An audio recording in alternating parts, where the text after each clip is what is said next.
मैं गुजारिश करूँगा भिवंडी महाराष्ट्र से तशरीफ़ लाए मौलाना मुफ्ती सैयद मोहम्मद हुज़ैफ़ा साहब कासमी दामत बरकातुहुम से कि मुख्तसर वक्त में अपने ख़यालात का इजहार फरमाएँ। अस्सलामु अलैकुम वरहमतुल्लाहि वबरकातुहू।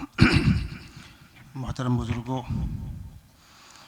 हम सब के बड़े दारुल उलूम देवबंद के मोहतमीम हज़रत मौलाना मुफ्ती अबुल कासिम साहब से पहले मैं कोशिश ये करूँगा कि कम से कम वक्त में अपनी बात मुकम्मल करूँ और हज़रत का बयान सुना जाए।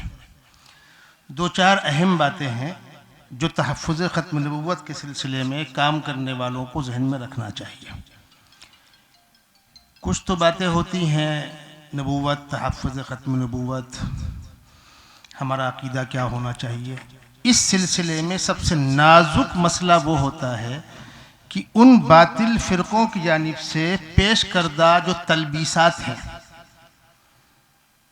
ख़ुद मिर्ज़ा ग़ुलाम अहमद क़ादियानी की किताब है इज़ाले औहाम, 2 जिल्दों में तकरीबन 450-500 सफ़हात की एक जिल्द है। वो 2 जिल्दें तकरीबन 800-850 सफ़हात पर मुश्तमिल हैं, जिसका नाम है इज़ाले औहाम।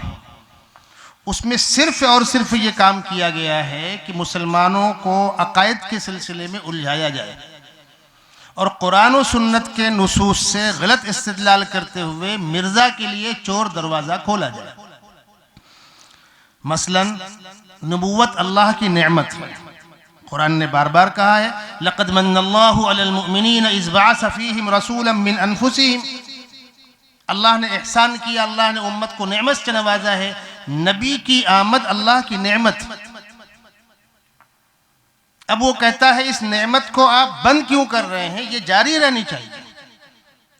इसको किताबों के अंदर उन्वान दिया गया है ख़त्म नबुव्वत और इजराए नबुव्वत। इजराए नबुव्वत के सिलसिले में 1000 सफ़हात से ज़्यादा,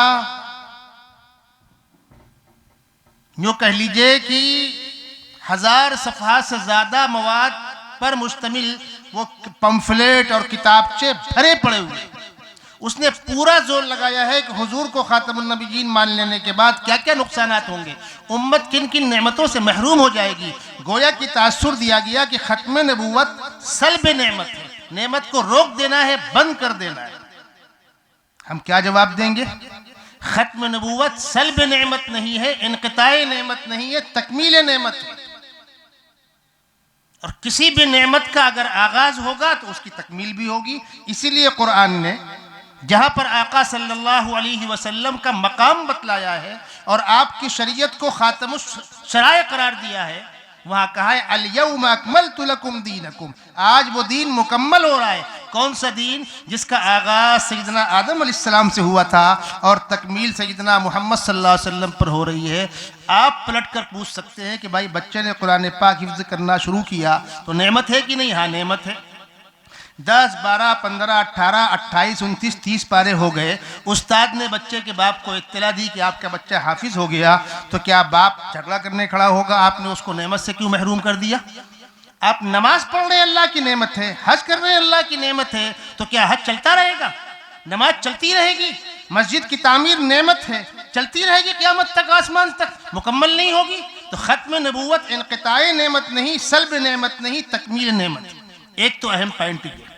दूसरा, उसने नबुव्वत को जारी कराने के लिए जो हज़ारों हज़ार सफ़हात रंगीन किए थे, उसकी उम्मत से, उसकी बातिल उम्मत से हम ये पूछ सकते हैं कि भाई सैयदना मोहम्मद सल्लल्लाहु अलैहि वसल्लम को खातमुन नबीयीन मानने में आपके पेट में दर्द हो रहा था, आपको दिक्कतें समझ में आ रही थी और आपने उस बंद दरवाजे को खोला और बजा में खुद मिर्ज़ा को लाकर वहां खड़ा किया। हम पलट कर आपसे पूछते हैं कि वो तमाम दावी अब कहाँ गए? मिर्ज़ा के बाद कौन नबी है? मिर्ज़ा के बाद कोई नबी नहीं है।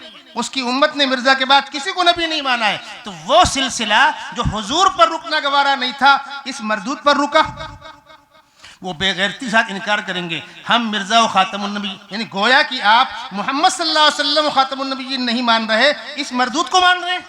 वो कहेंगे नहीं हम उसको मुस्तकिल नबी नहीं मानते, ज़िल्ली बुरूज़ी मानते हैं। झूठ बोलते हैं। क्यों? जब तक नबी के बाद नबी की आमद का सिलसिला जारी था, खिलाफत नहीं थी। बुखारी की रिवायत है, आका सल्लल्लाहु अलैहि वसल्लम का इरशाद है, कानत बनु इसराइल तसुसुहुमुल अंबिया कुल्लमा हलक नबियुन खलफहु आखर, और फरमाया अना खातमुन नबिय्यीन ला नबिय्य बादी सयकूनु बादी खुलफा, मैं खातमुन नबिय्यीन हूं, अब मेरे बाद कोई नबी नहीं होगा, मेरे बाद खुलफा होंगे। पिछले किसी नबी के खुलफा नहीं है। हम पलट कर पूछते हैं मरदूदों से, मिर्जा के बाद खिलाफत है कि नहीं? ये 1908 में मरा है। 8 से लेकर 14 तक पहला खलीफा उसका वही जो असल मुशीर-ए-कार था, नूरुद्दीन, जो सारी गंदगियों की पुड़िया है, अंग्रेज का परवरदा और अंग्रेज का लगाया हुआ। ये तो कमबख्त जाहिल था, वो असल है। पहला खलीफा 1908 से लेकर 14 तक नूरुद्दीन है। दूसरा खलीफा 14 से लेकर 65 तक मिर्जा का बेटा है बशीरुद्दीन महमूद, और तीसरा खलीफा 65 से लेकर 82 तक बशीरुद्दीन का बेटा नासिर है, और 82 से लेकर 2003 तक ताहिर है, और इस वक्त मौजूदा मरदूद मसरूर है। ये खिलाफत का सिलसिला क्यों जारी है? इसका मतलब तुम नऊज़ बिल्लाह सैयदना मोहम्मद सल्लल्लाहु अलैहि वसल्लम को खातमुन नबिय्यीन नहीं मान रहे हो, इस मरदूद को मान रहे हो। आखिरी बात, जब इनसे गुफ्तगू हो, इनकी पूरी कोशिश होगी हयात वफात मसीह पर गुफ्तगू करूंगा, कोई जरूरत नहीं उस मौजू को छेड़ने की। ईसा अलैहिस्सलाम जिंदा हो या मुर्दा, इस मरदूद की जिंदगी के बारे में गुफ्तगू करो। ये कौन है? मसलन फलाने मुल्क का वजीर आजम मर गया, सदर जमहूरिया मर गया, तो मैं बन जाऊंगा। अरे वो मर गया होगा, तेरी हैसियत। ईसा अलैहिस्सलाम आसमान में क्या कर रहे हैं? खाते कहाँ होंगे? पेशाब पखाना कहाँ करते होंगे? आपके पेट में दर्द हो रहा है। जन्नत में लोग क्या करेंगे? जब मरने के बाद जन्नत में जाओगे, खाना नहीं खाएंगे? खाएंगे। वो पखाना कहाँ करेंगे? नहीं पढ़ा आपने? डकारे आएंगी। जो खुदा उस पर कादिर, वो इस पर कादिर नहीं। ईसा अलैहिस्सलाम को जिंदा आसमान पर उठाया जाना नस्स कुरानी ये साबित है, वमा क़तलूहु यकीना बल रफ़अहु अल्लाहु इलैहि व कान अल्लाहु अज़ीज़न हकीमा। उस पर इल्मी गुफ्तगू जब होगी तब होगी। इस मरदूद का 7/12 क्या है? इस मरदूद का कैरेक्टर क्या है? कहाँ पैदा हुआ? जिंदगी में कितने झूठ बोले हैं? उसका एक झूठ बतलाकर अपनी बात खत्म करूंगा। उसने कहा, परवरदिगार ने मुझको मेरी मौत की मुद्दत उम्र बतला दी है, हम 80 साल जिंदा रहेंगे। बाद में एहसास हुआ कि शायद कुछ आगे पीछे हो जाए, तो 5 साल आगे या पीछे, ये डेट फिक्स हो रही है। पैदाइश से लेकर इंतकाल तक हर जगह लिखा है कि मेरी तारीख पैदाइश 1839 या 40। 1857 दिल्ली की जंग में मैं 16-17 साल का था, बाकायदा उस किताबों के अंदर लिखा हुआ है।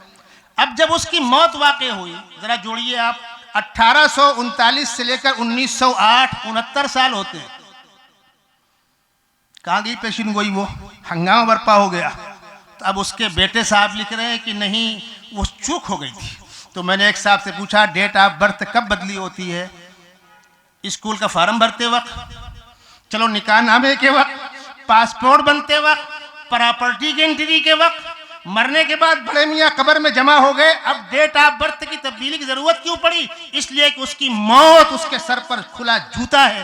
कह रहा है मैं 80 साल की उम्र तक जिंदा रहूंगा और मेरी मौत मक्के या मदीने में होगी। कमबख्त कादियान में पाखाने के कदमचे पर गिर कर मरा है। कहने वाले ने कहा है, मिर्जा जो होता खुदा का नबी तो टट्टी में गिर के न मरता कभी। अल्लाह हम सबको इन बातिल फिरकों की तलबीसात से महफूज रखे। व आखिरु दावाना अल्हम्दुलिल्लाहि रब्बिल।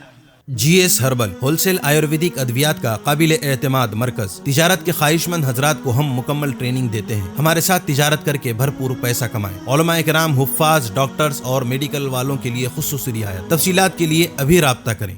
कासमी हज उम्रह टूर्स एंड ट्रेवल्स हज उम्रह और दीगर मुकद्दस मुकामात की जियारत का भरोसेमंद मरकज। हज उम्रह जाने के ख्वाहिशमंद हजरात स्क्रीन पर दिए गए नंबरात पर कॉल करें।